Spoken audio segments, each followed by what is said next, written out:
Hi, this is Mr. Udell, just with a little discussion for folks who have not seen Google Drive on how to use Google Drive before.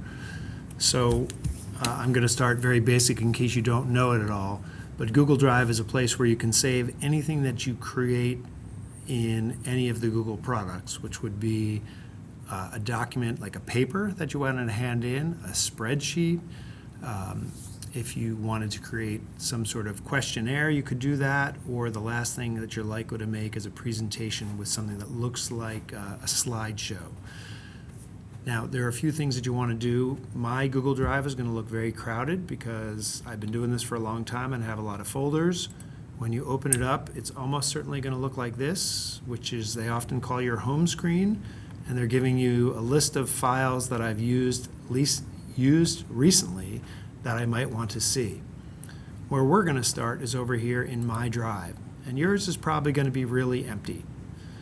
When you're getting started, one of the first things you're going to want to do is you're going to want to create these folders like I do.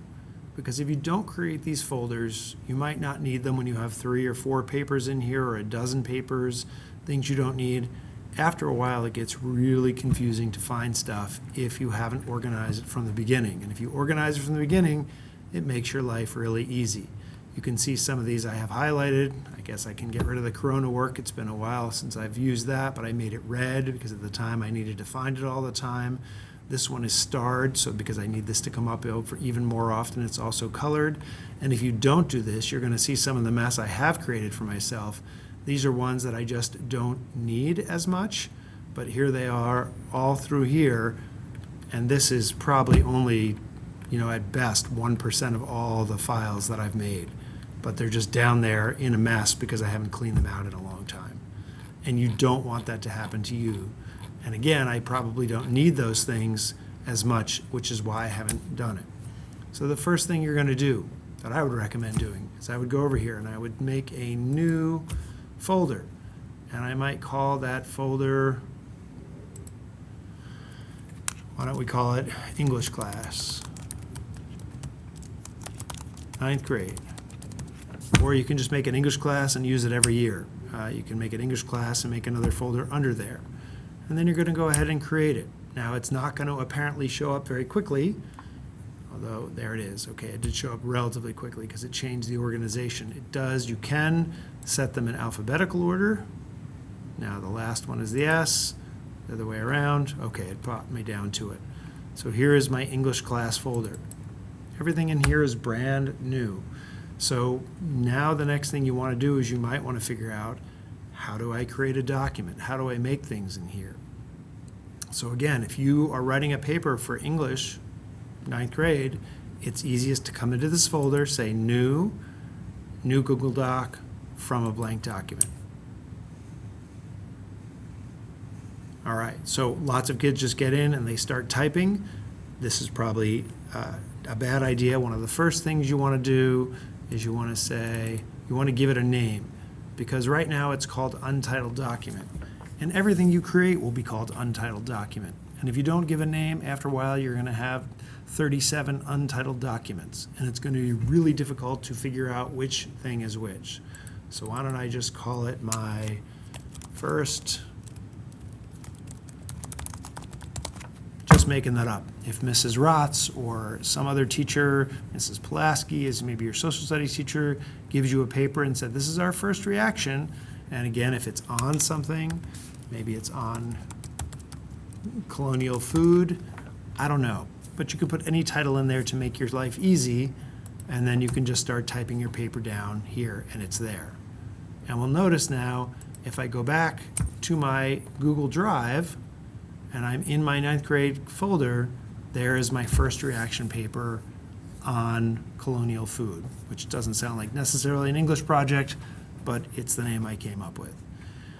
You can do the absolute same thing with a spreadsheet. So Google Sheets, for those of you who might have used Excel at some point in your life or something like it, this is a very specific program for doing generally mathematical calculations or laying things out. You can do the same thing. You would want to do this. Maybe you just want to keep track of your grades. I doubt that's likely anymore. You can see it all sorts of other places like in PowerSchool or Schoology, and then you can do that. And now if I go back here, they're both in here. Oh, just change the name over. I think it's less likely to use that. I think it's much more likely that you'll probably create a Google slideshow, right? So this might be, to go on the, this is perhaps my colonial food presentation.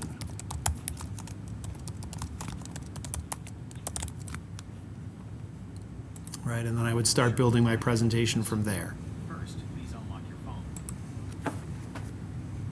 Of course, I used the G word, and my phone just asked me to first unlock my phone. All right. So I can close all those. It doesn't matter. They're still here. And if I want to open them up again, there's my first reaction paper. Not that I've done anything, but it is still there.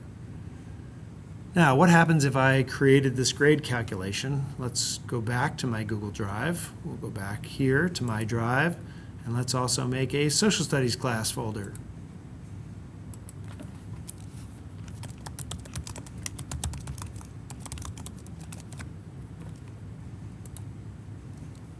And let's say that I made something in my English class, but it was supposed to be in my social studies class. And that's kind of a pain because I opened it in the wrong place.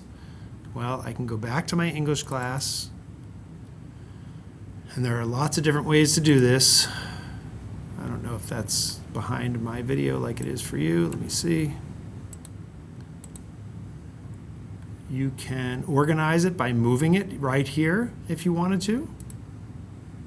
You can move it, and I actually wanted this in 9th grade social studies.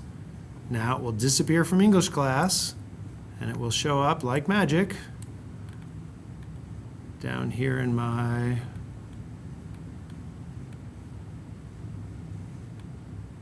social studies 9th grade. There it is. So you can move things. Or another way to move them is that when I have the presentation open, if I know I created it in the wrong place, doesn't usually look like that, but I could move it from there. I can move it back to English class. I can move it into this year folder. I can move it into my receipts, anywhere I want to move it.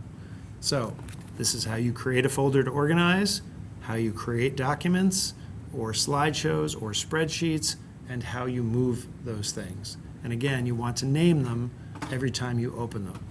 The last thing that might be important that you might need sometimes is maybe you're going to work on something with somebody, or maybe you have Mrs. Knightley and she's going to say, share that file with me. So that's that button up here. So I would go to share, and then I would add Mrs. Knightley. And chances are, if you're sharing it with your teacher, you want her to be an editor. So you would leave it there. But if you were sharing it with a friend and you just said, can I see your project, but you don't want to messing with it, you could change that person to merely a viewer. Or if you wanted feedback from your friend, but you didn't want them messing with it, you could make them a commenter, which means they could look at it and they could make comments on it, but they can't change it. Usually this is not necessary, but let's say Mrs. Knightley didn't know this was coming, and I could say, we should introduce it, Ms. Knightley, would you please give me feedback on this presentation?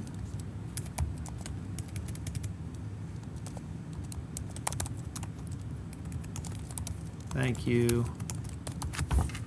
And I could send it to her and she'll get the message. Right? Now, she's going to get the message only if she checks her email. So what that means is you might need to be checking your email too. Because if you're not checking your email, you're probably going to miss a message from your teacher, documents that have shared for you. And you might be wondering, how do I check my email? Well, it should be pretty easy on any screen that you open up. And of course, I'm not going to get one here. There's often a little waffle over here. Maybe if I go to Google, I'll get it back. Okay, so you'll probably have this on your home screen. I have mine set up in a weird way. This will give you a chance to get to all the apps. So I can choose my Gmail there, and then you'll say, here are my emails. So here's one back from Mr. Steffi. I needed him to make a change for me, and he just did. These are emails that I've opened. I want to leave them here because I have to do something with it. If I don't need them anymore, I go about deleting them. So for example, this vector training, I'm done with this. I clear it out. Goodbye. Now, if I made a mistake, I can undo that if it lets me get to this, which it's not going to in time. Please, let me move you. Oh, how annoying is that? All right. I'm going to move this and try it again. Luckily, I did not need that one. But let's say I delete this email with me and Mr. Worrell. Oh, I turned something on. Ah, help me.